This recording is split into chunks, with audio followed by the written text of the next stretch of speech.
नमस्कार शेतकरी मित्रांनो, महाकृषी वार्ता या चॅनलमध्ये आपण आज 18 मार्च हवामानाचा अंदाज पाहूयात.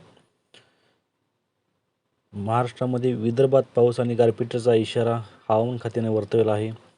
विदर्भ मराठवाड्यात तुरळक ठिकाणी वादळी पाऊस आणि गारपिटीने तडाखा दिला आहे, तरी उन्हाचा चटका देखील कायम आहे. पुढील 2 ते 3 दिवसाच्या हवामानानुसार राज्यात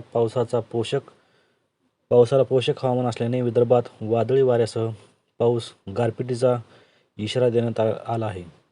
मराठवाड्यात वादळी पावसाचा इशारा हवामान विभागाने दिला आहे. उर्वरित राज्यामध्ये हवामानासह उन्हाचा चटका कायम राहणार आहे.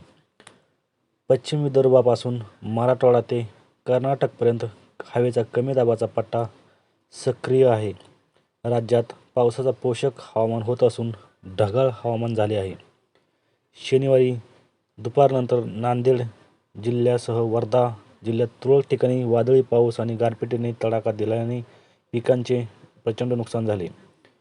आज 18 तारीख पूर्व विदर्भातील चंद्रपूर, गोंदिया या जिल्ह्यात वादळी पावसाचा इशारा देण्यात आला आहे. उर्वरित विदर्भासह मराठवाड्यात तुरळक ठिकाणी वादळी पावसाची शक्यता आहे.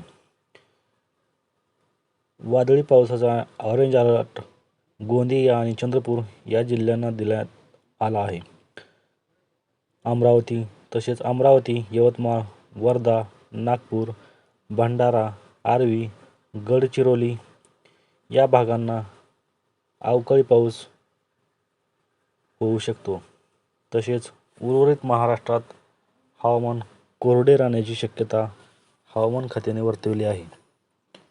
या चॅनलवर नवीन असाल तर अशाच हवामान विभागाविषयी माहितीसाठी चॅनलला लाईक आणि शेअर सबस्क्राईब करायला विसरू नका. धन्यवाद.